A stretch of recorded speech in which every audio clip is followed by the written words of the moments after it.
Look What? Sorry. He's ready. You are so good, bro. How have you done that? Where are you? He's in my studio. I've blown this up in my bedroom because I like looking at it every night. That's a permanent fixture, right?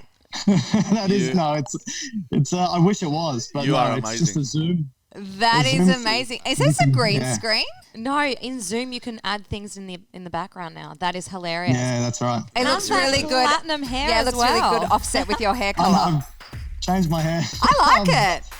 I'm so bored at the moment. So bored. Bored in the house and I'm in the house bored. Bored in the house and I'm in the house bored. Hello, health and fitness lovers of the world. Welcome back to Base. We are so excited to be bringing you another great mind. Today we have a very special guest. He's a scientist. He has a PhD in clinical neuroscience. He is a senior university lecturer for anatomy and physiology with a passion for educating people on the functioning of the human body. Dr. Mike Todorovic is our go-to scientist. Welcome to the show, Doc. Hey team, thanks for having me. Thanks Hey. for joining us. Doc. We're so excited to have you on here. Mike, can you I'm tell excited to be here. tell us a little bit about yourself? So basically, like Felicia said, I have a PhD in clinical neuroscience. I did my undergraduate degree in biomolecular science, which doesn't really exist anymore. It's just a science degree, basically, and got first class honours for that, and then moved on to the PhD where I focused on the genetics of Parkinson's disease. That's what my PhD was on. Wow. And currently I'm a senior lecturer of anatomy and physiology at Griffith University. And I have PhD students doing research on spinal cord injury and also looking at pain in dementia. So I'm basically a human body generalist. Amazing. Wow. And you're a podcaster too, and we love your podcast. You simplify Yes. everything. You make everything sound so easy about the human body when it's just so complex, but not the way you explain yeah, it. I love education. Love trying to simplify complex topics. I've got a podcast with a colleague of mine, Dr. Matt. And so the podcast is Dr. Matt and Dr. Mike's Medical Podcast. So I have to plug it. I'm sorry. Yeah, of course. We want you to plug it. I've got a YouTube channel as well where I talk about the human body. Yeah, and you've got which is a lot going of really subscribers. Yeah, I think we've got 60,000 subscribers That's awesome. now for that, great. which is quite good. And we're on ABC Radio every week talking about the human body. We do a lot of outreach, basically, of education. My thing is Instagram, and I come to you every day, and I obviously check your stuff every day, and you've got a little anatomy lesson, and it's a nice little top-up. So it's just a great all-round guy and a great all-round guy to be following, especially if you're in the fitness and wellness industry. As Felicia said, it keeps everything simple, but it's very technical at the same time. But today, actually, the main reason why we wanted to chat to you, I'm listening to you tell us what your PhD was on. It's a little bit different to the topic that we want to be discussing. We're going to discuss many topics over the coming months, though, with you, Mike. Absolutely. I think we'd love to have you. Like, I am glad that we have connected. Months ago, you came to my gym many months ago, and I'm so happy that we've connected with you because we'd love for you to be our go-to kind of science guy. We love to debunk stuff from time to time. But we actually forgot to mention that you have an interest in training. I guess that's why you started kind of touching base with Sebastian. Yeah. Tell us a little bit about that. Absolutely. You like training for yourself? What's the interest there? Yeah, both my wife and I, we love fitness, love training. I basically came across Bass's page on Instagram, saw what he does, and saw that it was no bullshit, which you don't get when you've got coaches, fitness trainers, PTs. There's always some little angle that they're taking, some way of selling a particular product, which sort of just tweaks the truth a little bit or is just downright not correct. But I liked Bass's basic approach, which is actually, it's not a basic approach, it's a complex approach, but it works on the basic principles which are true. And so I basically reached out to Bass, wanted to see if we could do something together. Was Bass and Andrew was kind enough to let me come down to one of your sessions down in Sydney with my colleague, Dr. Matt, who we do the podcast with. And I am constantly learning every day from what you're doing. So, I mean, I love the fact that on Instagram now, you can be an educator and you can learn at the same time. I'm learning stuff every day from what I'm seeing, from what you're putting out, which is just awesome. It's crazy. That's the biggest compliment, man. Like, this is a guy here with a PhD kind of saying that he's learning off me. And that's how I felt when I had you guys in our seminars. And I remember just going, far out, these guys are making me nervous. These guys are the biggest brains in the room. And I remember looking over to you guys for approval when we're going through the functional anatomy of all of the movements, going, how am I going, guys? and I had the nod of approval from you guys. So it's like, your knowledge of anatomy is actually really good, Bas. It's a few levels below these guys, but it's definitely good enough to be able to teach the level that I'm teaching at, for sure. But anyway, that was a huge compliment. Thank you very much for that. What we do, I'm sure that you understand what we do, but we train all sorts of people. My audience is very different to Base Body Babes' audience. I train all sorts of people, usually athletic population, and the girls train women only, so they discriminate. They won't touch you if you're a dude. Sorry to say. When you put it that way. But fair enough. You know, we're always comparing methods with each other, and also comparing feedback from our audiences. Like, for example, I get girls that come to me that have goals of competing in powerlifting competitions and strong woman competitions. Girls that don't really, their main priority is performance over appearance, and they've definitely got different goals to the girls that come to the Base Body Babes for their own training. And I'd say that the main audience that the Base Body Babes have are more general population. What do you say the main goal is? Not performance. No, it's well more aesthetic. Aesthetic and general wellness. Yeah. General health. And there's a lot of things that we talk about. They're very proper with the way that they deliver their information. For example, something that I go by with the aesthetic goals of a lot of the women that come to me is most women have a goal to be lower body dominant. A lot of the girls that I train, when they get to a certain point with their bench press, like I've got girls that are approaching 100 kilo bench presses, which is for a female, it's really heavy, right? I'm sure everyone can agree. But then they get to a point where they come to me and they say, I've had it a number of times, hey Bas, do you think that my pecs are going to stop growing if I continue to get stronger? And the answer is, well, no. That's like the muscle growth is an adaptation for your goals. Your goal is to lift a heavy weight, and you've got to build those muscles to support your goals. So what is your new goal? And it's like, well, I get to a point where they don't want to be benching anymore. And I say this to my girls when I start announcing out on social media saying women are lower body dominant, men are more upper body dominant. And Felicia and Dinny, they say to me, you can't be like that because there are girls that are more upper body dominant. And you're going to offend people. And I say, well, it's not a matter of being offensive. It's a matter of the feedback that I'm getting from my audience. If a girl comes to you and is more upper body dominant, do you train her to be even more upper body dominant? And the answer is no. Usually they have the goal of being more lower body dominant. Anyway, I would have to say that the basis of our training isn't so much on science and physiology, but it's more goal orientated. So if a girl comes to me and says to me, I want to be jacked, I'm going to help her get jacked. If a girl comes to me and says, I want to be petite and feminine, I'm going to say, you know what, why don't you go train with the Base Body Babes? But what we would love to do, although I said we're not really, like we're kind of guided by science, but not led by it, if that makes sense.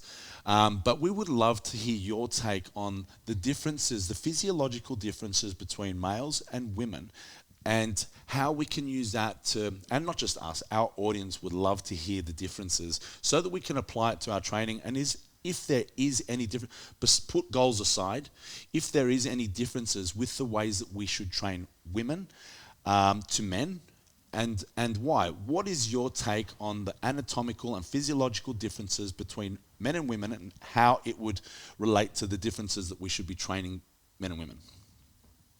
It's a good question, and it's a big question. And I think the point that you made to begin with is a really important point, because I can start talking about stats. I can talk about the data that's been published within the literature, but that's an amalgamation of averages. And what coaches do and PTs do is they don't train the average population, they train very specific people. And so very specific people have very specific needs a lot of the time. And one person compared to another person can be vastly different. However, when you take a whole population and you average it out, these variances start to diminish. So I can easily talk to you today about the population differences. And I think this information is really important for coaches or PTs to have in their tool belt, but it should just be a guide. And I think the most important thing is to listen to your client, because your client's going to have very specific goals. And like you stated, the goal of aesthetics or the goal of being the strongest or the goal of whatever it may be, it may work hand in hand with health, or it may not go hand in hand with health. So the best thing in regards to the goal may not be the best thing in regards to health. And I'm sure we can all probably agree that certain types of sports, or even certain types of physique training, especially to the extreme physique training for extreme athletes, and for the stage, when you're on the stage, you're not in a healthy way. No. So you're not training for health in that point, but that could still be your goal. So there's a lot of important points, I think, to take into consideration. When we look at men and women and their particular needs and differences, there are obvious differences, but I think there's probably more similarities than differences. So if we were to write up males, write up females, draw a circle around them, and then see how much those two circles overlap, you'd find that probably more of those two circles overlap than don't overlap.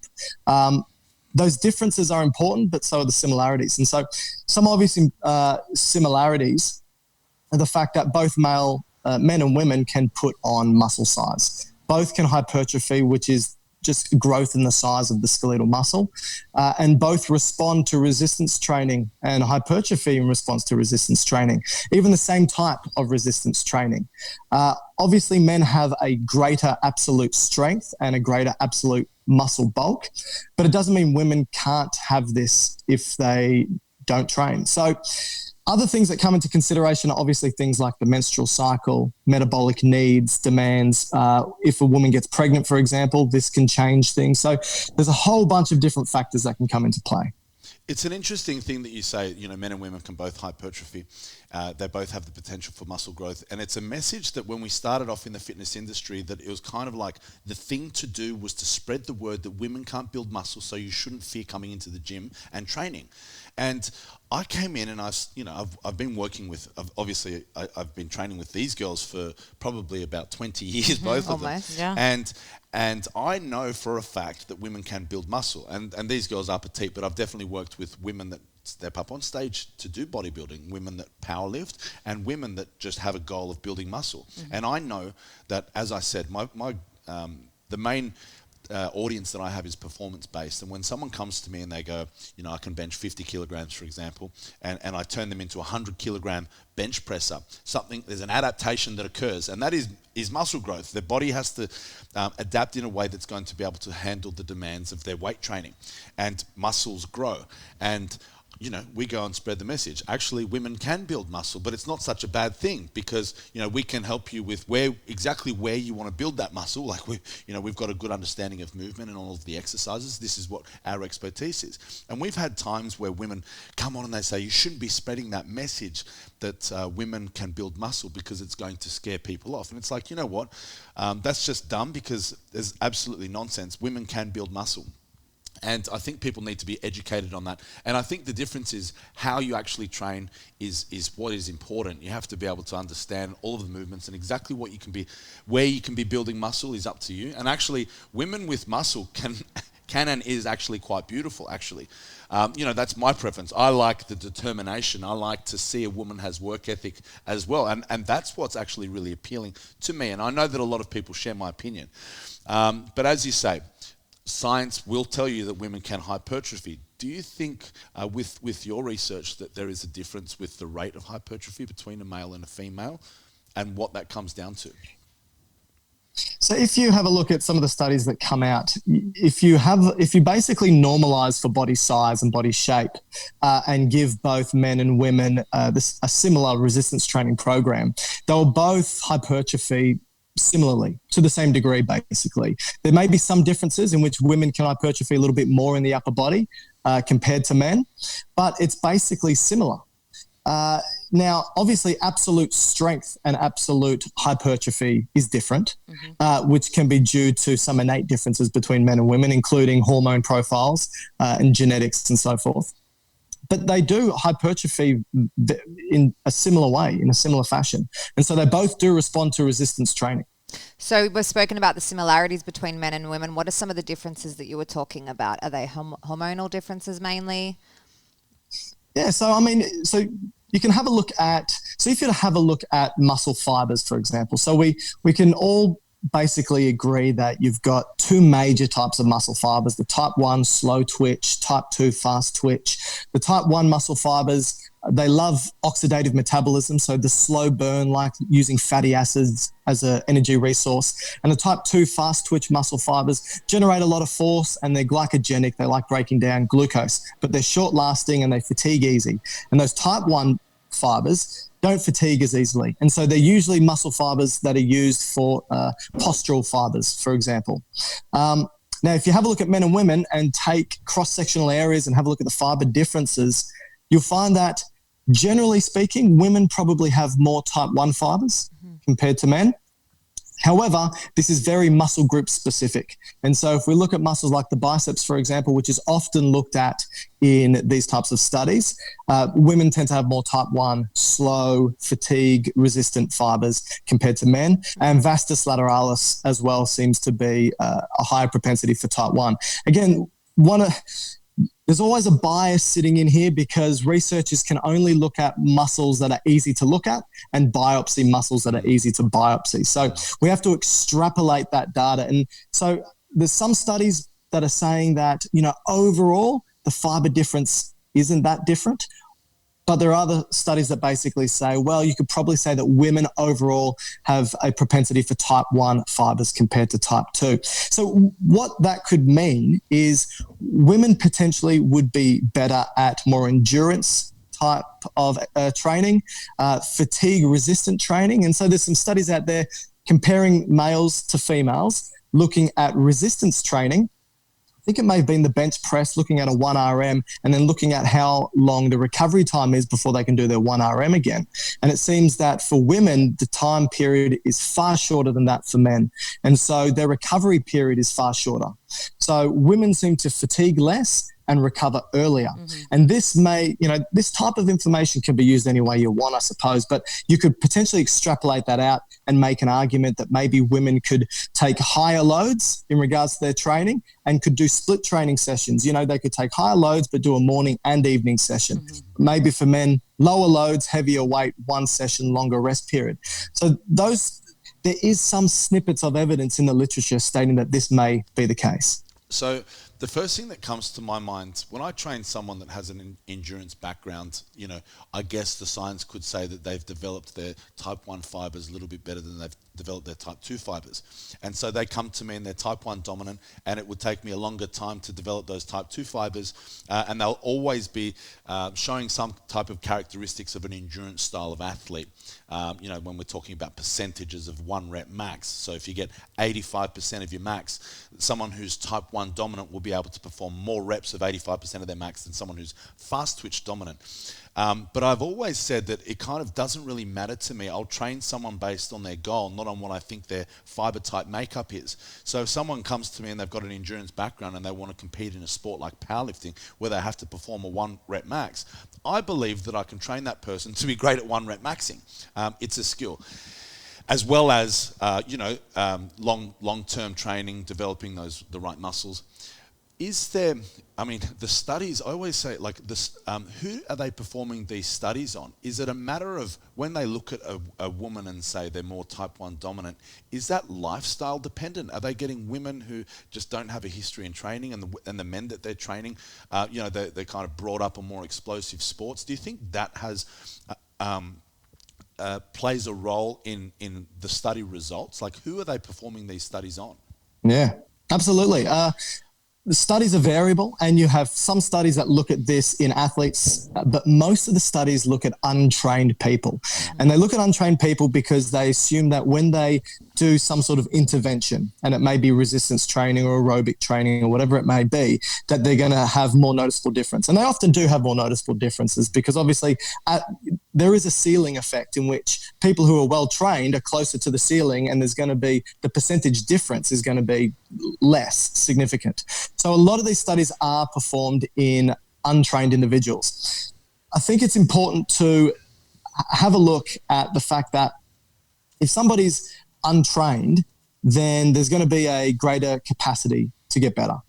And so males, generally speaking, have probably got some baseline level of training greater than females for the average population. And so when we look at these particular studies, the significant difference seems to happen with the untrained women and not as much with the untrained men because of potential ceiling difference. Yeah, I like that. Yeah, I like that too. Now, we've spoken about the muscles. Now, can we talk about fat distribution between men and women? Is there a physiological reason why we distribute fat in different areas of our body? So when we look at fat distribution and fat percentages, so on average, women tend to have about 10% more fat being carried around their body compared to men at any given time. And the distribution is also different. And exactly like what you said, it tends to be the gluteal femoral region. So the arse and hips basically is where it's stored for women. And for men, it's more around that midsection. What we find is that for women, it's more subcutaneous fat. So it's sitting underneath the skin, which is beneficial in the sense that it can be utilized as an energy substrate if needed. For men, it tends to be more intra-abdominal, so deeper fat, more visceral fat around the organs, for example, and it's harder to utilize that fat for energy.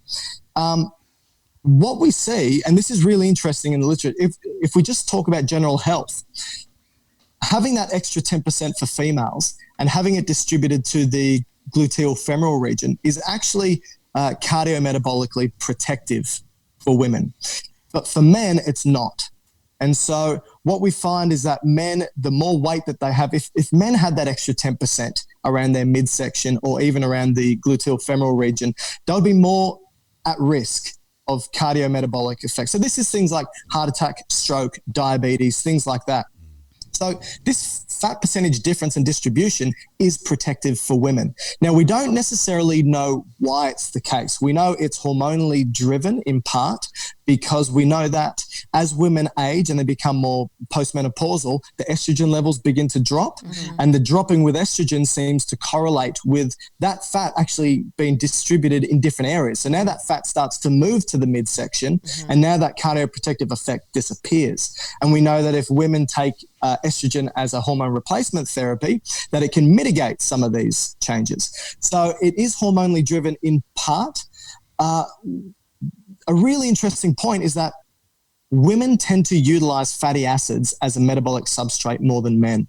Men tend to love using glucose for energy. Women tend to love using fatty acids. And so the fact that women have a high percentage of subcutaneous fat that's readily available is beneficial, especially when we look at the menstrual cycle and we look at fertility years and have a look at the different phases of the menstrual cycle. When we look at, so basically, when we look at the menstrual cycle, we've got 0 to 28 days on average, right? And we've got from 0 to 14, day 14, right, smack in the middle on average again is ovulation. The first 14 days is what we call the follicular phase. We're preparing the egg. That egg's getting ready for ovulation. There's two major hormones that are at play here, which is luteinizing hormone and follicle stimulating hormone. The luteinizing hormone is what stimulates that egg to ovulate and get released into the fallopian tubes, and that spikes right up just before day 14. After day 14, we've got the luteal phase, and this is characterized by spikes in both estrogen and progesterone.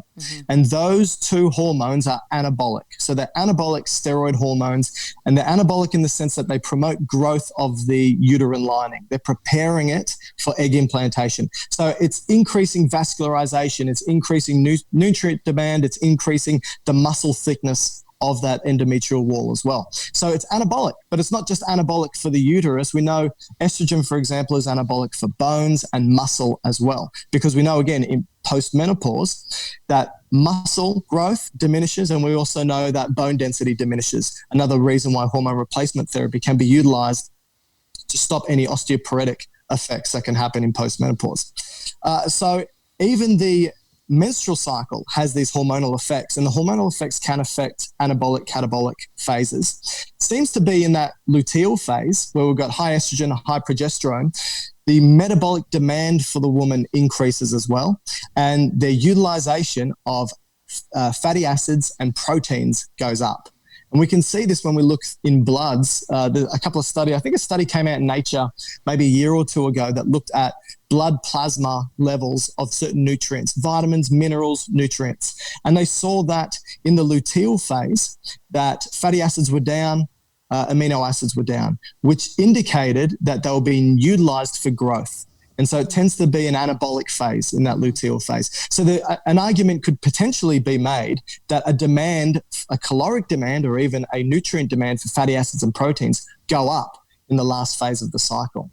So should we consider that and think of monitoring a menstrual cycle of a female and potentially advising a calorie surplus during that time? It's difficult because each individual is different. I think as a woman, we naturally just want those extra calories at that time anyway. Yeah, exactly. That explains the cravings. This is a really important point, is that the menstrual cycle and the hormone levels, there is a tight interplay there with behavior. And women are really, really good at knowing exactly what's happening with their cycle. Mm-hmm. And so they have these really important cues that come through. And the cues can be, I need more calories coming in. The cues could be, I'm a bit tired, I don't want to train. Mm-hmm. So it's sort of a bit of a protective effect. Or I feel like I've got my energy back. Let's go train. And so these are really important to listen to because it's your body basically telling you what's happening and what stage of the cycle you're in. So this is where the point I made at the beginning was, we can look at all the data and we could take the averages and we could make inferred decisions from it. Mm-hmm. But you could also ask your client and just say, how are you feeling?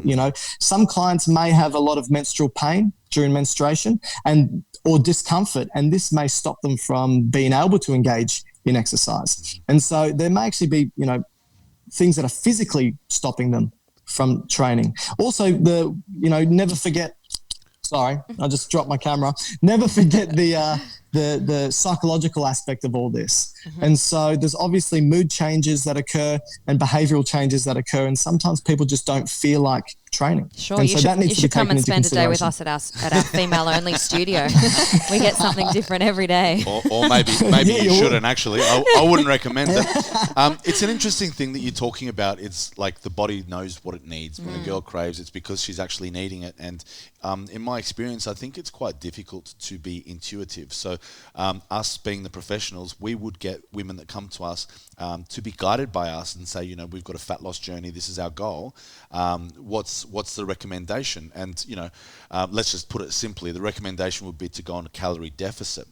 What are we doing to the body when it is going through this anabolic phase, the luteal phase, and we are depriving from nutrients that it's asking for based on the overall goal is fat loss. I know you feel hungry, but your goal is fat loss, so we're going to maintain this calorie restriction. Are we doing damage by not listening to the body at this time? So there is something called the female athlete triad. And the female athlete triad is basically characterized by 3 particular things. And these things can include things like dysmenorrhea or amenorrhea, which is a change in the period or an absence of the period. Mm-hmm. It could also be associated with a reduction in calorie intake, but potentially just not eating enough food, and can also be characterized by bone mineral loss. So these are the 3 characteristics of this athletic triad. And when we look at this, so you look at female athletes and you find that, depending on the type of athlete, there's a 20% increase in them having amenorrhea, so no period, compared to the population being 5%. So there's a correlation between exercise or athleticism, particularly in the extreme, and changes to physiology. And that can include the menstrual cycle. And I think it's important because when we think about the luteal phase, like Bas was saying, that the metabolic demand increases because it's every month the female body is thinking, a baby's coming, I'm going to get an implantation. And so it does whatever it can to prepare for that. And so if there's not enough nutrients, not enough fatty acids, not enough glucose, not enough proteins present in order to sustain that, then the body has to make decisions. Mm-hmm. And so some of these decisions can include the fact that, there's not enough nutrients to focus my energy on if a egg gets implanted to develop that. And so puts things into an imbalance. And so I always talk with my students about homeostasis. Homeostasis is what controls everything in the body. It's a happy, healthy range for everything. So there's no one particular number that's beneficial for anything. So there's no one oxygen saturation. There's no one blood glucose level. There's no one anything. It's always a range. Too high disease, too low disease. That's just how the body works. And so if we look at, there's going to be a range of nutrient demand that you can sit within. If you go too low, then you're going to be not looking after yourself. And that can result in, like I said, amenorrhea. It can result in changes in hormones and can result in bone mineral density issues, again, if happening long term. The good thing is that for a lot of these women who do lose their period through training, most just get it back once they drop the training a little bit and increase the nutrient intake. Yeah, I personally went through that. I lost my period for 3 years. So it can happen, but a lot of the time it can just come back because the body it's this oscillatory circadian hormone driven, pumping out hormones at specific times. And even if it's suppressed due to the contraceptive pill or suppressed due to metabolic demand due to exercise, it kicks back in once things get back into that happy, healthy range. And is there is it detrimental to like childbearing stages, or is it fine? Like, does it repair quite quickly? Generally speaking, it's fine. Okay. So I'm good. I'll be able to have a baby at some point. Hopefully. Hopefully. Okay. So okay, where we're getting with that, something that I don't really speak to the girls so much about is their periods. I kind of keep away from them if I know that they've got them. You just have to deal with it once a month. Yeah, he tells me that I'm in a mood for three weeks of the month, so 3 out of 4 weeks. And then he's got me I'm dealing on the with back my end of period. that. So you don't get a break, mate. That's right. It's tough being the only guy sometimes. But yeah, so like Dinah just said now, 3 years. 3 years, of no period. Now that was because of overtraining. Overtraining, and probably I a calorie deficit. And they're back. Absolutely. They're back. They're back now. When do they come back? I've probably had them regular now for about 4 years. Right. Yeah. So would you say she's just back to normal, or do you think there's long-term effects that can happen if a girl? I'd say this was the time when Diana and I were training very closely together, and she was really strong, really lean. She was doing everything by the books. That was 6 days a week training. 6 days a week training, and they were 2 to 3 hour long sessions, and she was a machine. And anyway, so she's saying she lost her period at that time. Yeah. Is it like I would get people that come to me? The population of the clientele that comes to me are performance orientated. Is that something that I should be aware of? Like, could I be creating long-term damage on my women? It's not just Diana, actually. I had a girl that came to me asking me, she wanted to survey me. She was doing a study on performance and menstrual cycle. And she said to me, you've got some amazing women that you're training. They're all really strong. Do you change their programming around their menstrual cycle? And I said, to be honest with you, my 3 strongest women that I train have all lost their cycle. And I kind of felt a little bit guilty about that. It's like, shit, is that a trend? Like, is this a really bad thing? Am I safe to say that Diana's back to normal, or have we created long-term damage? As far as I can tell, the evidence states that in most cases, once homeostasis has been restored, in the sense that, and it doesn't take a lot. The evidence states that it only takes something like a 10 to 15% decrease in activity and a specific increase in metabolic nutrient intake in order for things to be restored. Again, everybody's different. A generalization is exactly that, a generalization, taking an average of a population. Every individual would need to be evaluated for themselves. But most of the time, once those things are restored, it just kicks straight back in. I mean, I had a few other issues. I had PCOS and endometriosis, so mine, I think it just took a little bit longer. But in terms of increasing my calories and then decreasing my training, that's all it takes. I think. And so there are many factors, like you were just stating. I mean, in an individual where everything else is basically normal and there's no endometriosis, there's none of those types of things, then usually it will just kick back in. everyone's different. Yeah. So I think that's a really important point. And so there can be other factors. So you may do the right thing and you may bring those calories back in, you may drop the training, and there may not be a recovery of the period, at least not straight away. Yeah. And, this is the type of thing that women should have a conversation with their OBGYN about. Mm-hmm. And so they'll be able to talk about specifics, and they'll be able to talk exactly about what hormones are happening at what particular time and nutrient demands and so forth. Mm-hmm. One of the other questions we wanted to ask was, is there a healthy body fat percentage between men and women? What is that?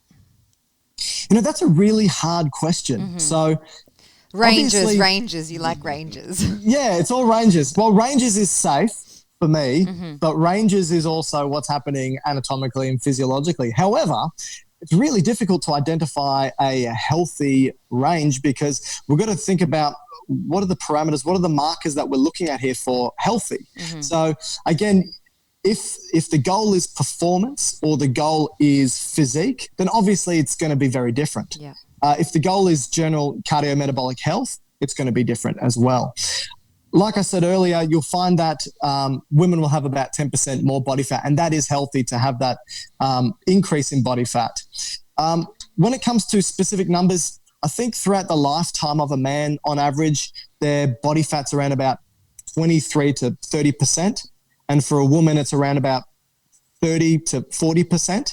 But again, it's a range, fluctuates. That's much higher than what I thought. I like this one as well. Yeah. I don't know if you've got experience with DEXA scans and all of these things, but I've heard that a lot when people say, up on stage 6% body fat. And I've heard actual science saying, hang on a second, that's not a fact, because if you were 6% or less, you're dead. What's the facts on this percentage thing? Yeah, so it's difficult because every different measurement for body fat will give a little bit of a different reading because they do it differently. So you got DEXA, you've got, displacement of water, you've got displacement of air, you've got infrared, you've got all these different ways of doing it. And there's different types of fat, right? So there's the adipose fat that we, sit underneath our ass and our hips and our gut, and that's used for energy. But there's also brown fat, which we often store around our neck and shoulder region, and that's there for heat production. And so I'm not sure whether these different methodological approaches determine the differences. Yeah. So I would be, personally, and again, everyone's goal is different, but I'd be less inclined to focus on the fat percentage, unless it's really high or really low, obviously, and focus on what the goal is. And so you can be, for lack of a better term, fit and fat. It really depends on the type. So there's people who would be considered overweight with BMI, but they're healthy. I mean, I'm sure Bass is obese if Morbidly. I were to do his BMI. Yeah, Morbidly. Yeah. Well, congratulations.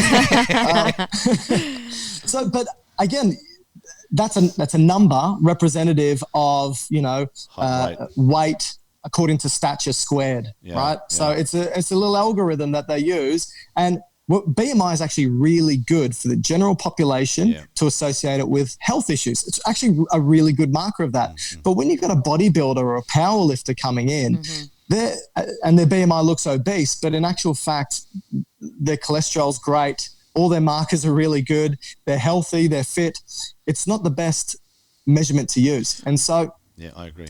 My question would be, why would one or an individual be focusing on their fat percentage? What is their goal? What is their aim for that?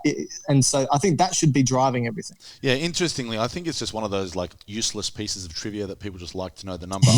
I'm asked that a lot of the times. So just let's just get, I don't know if there is a science behind this, but would you have any idea about, you see Mr. Olympia, guys like Ronnie Coleman or Phil Heath or whatever, would you just based on the numbers that you just spat out, like a healthy range for a male, did you say that it was around 30%?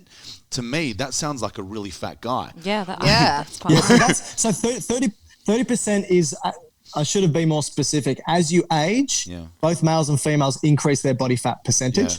And so by the time you're in your 70s, the average is around about 30%. Right. But when you're younger and you're in your early 20s, it's 23%-ish. Yeah. Okay. So either way, that's still a lot higher than my perception of what a good body fat percentage should be. So it's like a common number that guys are going for is 10%. Like to say I'm sub 10% means you're shredded. Is sub 10% is that just an incorrect number?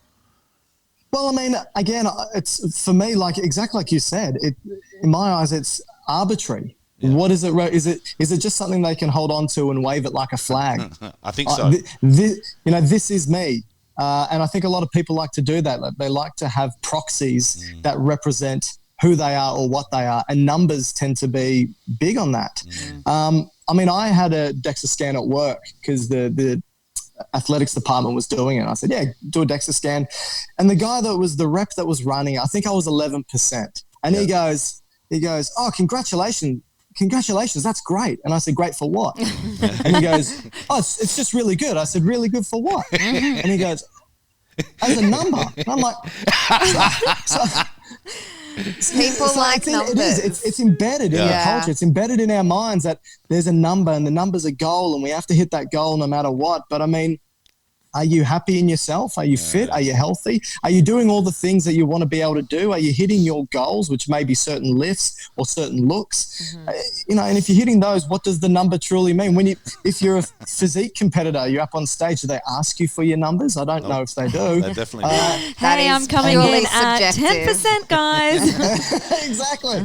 So on this topic of body fat, something that I've heard, I don't know if it was just like one of those useless pieces of trivia conversations where it could be a complete load of crap, but I'd like to know if you know anything about this.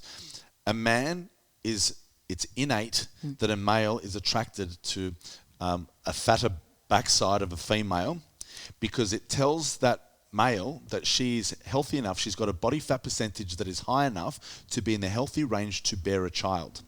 Is there any merit to this, or is it just like a funny joke? So, funnily enough, there's heaps of research on this. Right. And some of it's a bit dubious and spurious, and a lot of it's based on evolutionary psychology. Yeah. It makes sense. It makes sense to me. Yeah, it makes sense to me. And it does make sense if you look at it superficially, it makes sense. But what humans are really good at is drawing lines between two things that aren't correlated and just correlating them. Now, from what I can tell from what's been published, and I'm not an evolutionary psychologist at all, but these tend to be the three main answers to your question. So what the research talks about is waist to hip ratio. And so they have a look at a number of individuals. They poll a number of males and they ask them to evaluate images of women who have different waist to hip ratios. And the lower the waist to hip ratio means basically the tighter the hip, the wider, the tighter the waist, the wider the hip, right? Which is the point that you were getting at before. Now, it tends to be that among multiple populations, that the lower the waist hip ratio, the more attractive it's perceived by the participant, by the male participant. All right. And then the question is why? And so an argument could be made that it is an indirect or direct reference to fertility. And so maybe it's an indication that a woman who has a lower waist hip ratio is more fertile. Not a lot of evidence to suggest that is the case, but that could be a particular theory.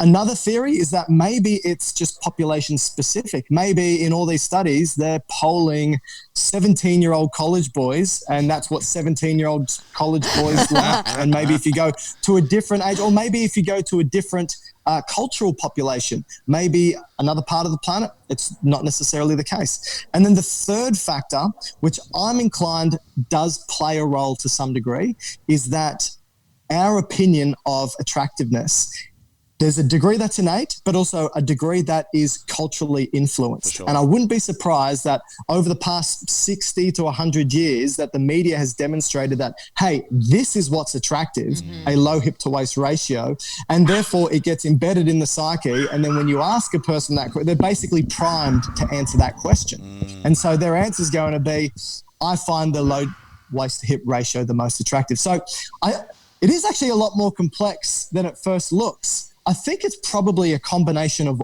all of it. I don't think you could dispel one or another. I think it's a combination of all together. So can we just go back to the pregnancy talk and go back to postpartum. Well, I'm the only one in this room that's had a kid, or he made me had a kid. But yeah, so when Not in the same way though. No, when we had our daughter, I was able to get back into the best shape of my life. Now, is this something that is common that you see or science sees with women? Is there something that happens hormonally to our bodies that enables us to get back in better shape? I don't know. I was able to achieve good body composition goals, and I just want to know if that's something that happened to me hormonally.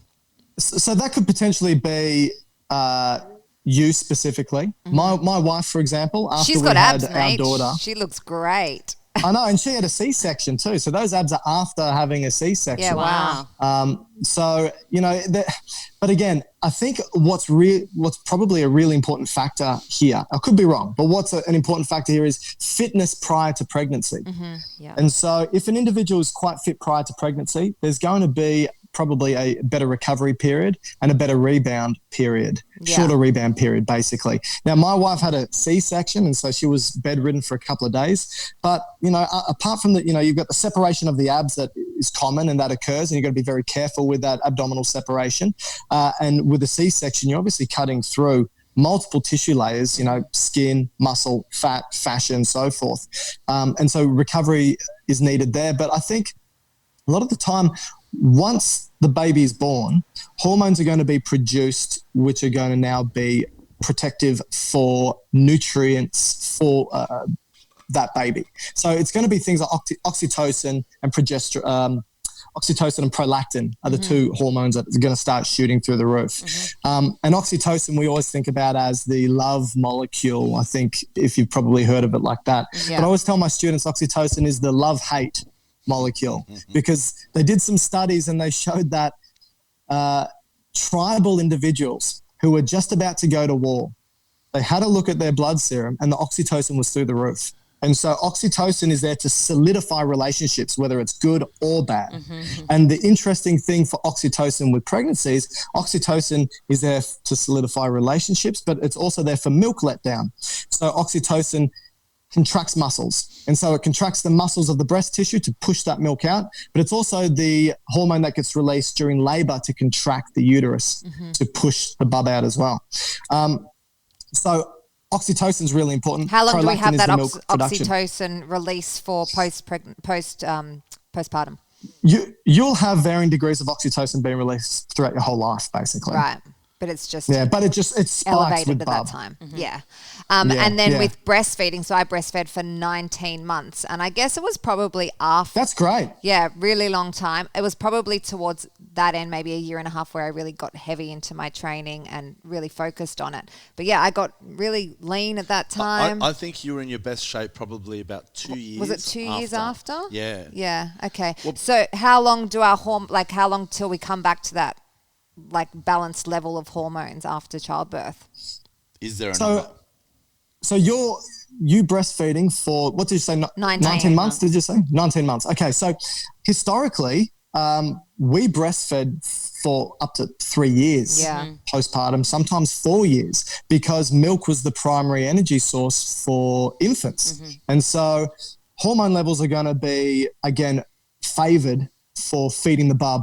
And then a lot of nutrients coming in are going to be favored for that as well, because bub's getting things like not just nutrients, but is getting your antibodies, it's getting protective factors and chemicals in your breast milk as well, which is obviously going to help bub. And so a lot of energy goes into that. And so a lot of women, there's a high metabolic demand throughout that time. Often once the breastfeeding stops, things relatively quickly, hormonally wise, will go back to a normal rhythm. And this is one of the reasons why women, after having a baby, can have another baby relatively quickly soon after. What is a healthy deficit if you're trying to achieve fat loss when you're breastfeeding? I waited till after.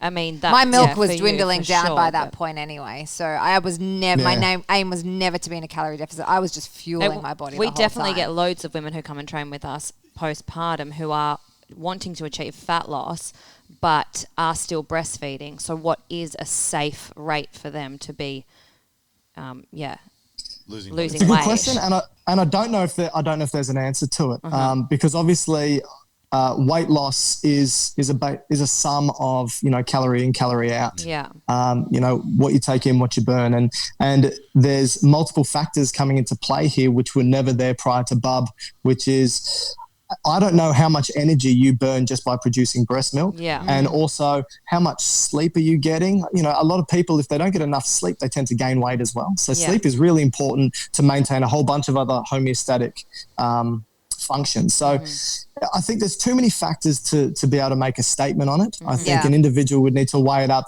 It would be really important for them to have the conversation with their GP or OBGYN and nutritionist or dietitian about it. For sure.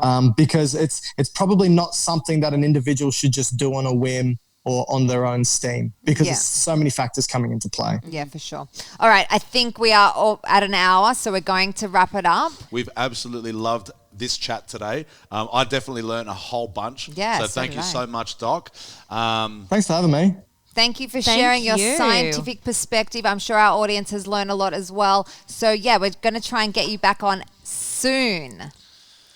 Thank you. And can I finish by saying that for those who are listening, if you find that the things that I've said or you guys have said doesn't match you, it's because the type of information that I've gathered, at least, is for that population, and it's generalistic. Yeah. And so you do need to listen to your own body, and I think coaches should listen to their clients as well in regards to how their bodies are, and that information from the literature is important, and it is scientific data and it's useful, but it should be taken to inform your practice and inform best practice. And so don't ignore your client and say, well, this is what the literature says, so I'm going to ignore exactly how you feel about your body. Shouldn't be done whatsoever. Yeah. So for our audience, I'm sure they've loved listening to you. Where is the best place for them to find you? So you can find me on Instagram at Dr. Mike Todorovic, DrMike Todorovic. I need to find myself a shorter surname. My podcast, which is Dr. Matt and Dr. Mike's Medical Podcast. Which is an amazing podcast. Thank you. It's on basically every podcasting platform. Yeah. And you can hear us on ABC Radio every Tuesday night at 8 p.m. And YouTube. I'm on YouTube as well. So Dr. Matt and Dr. Mike on YouTube if you want to learn about how the human body works. Thanks, Tam. Thanks, Mike. Have a good one. See ya. Chat See you soon. later. Bye. See ya.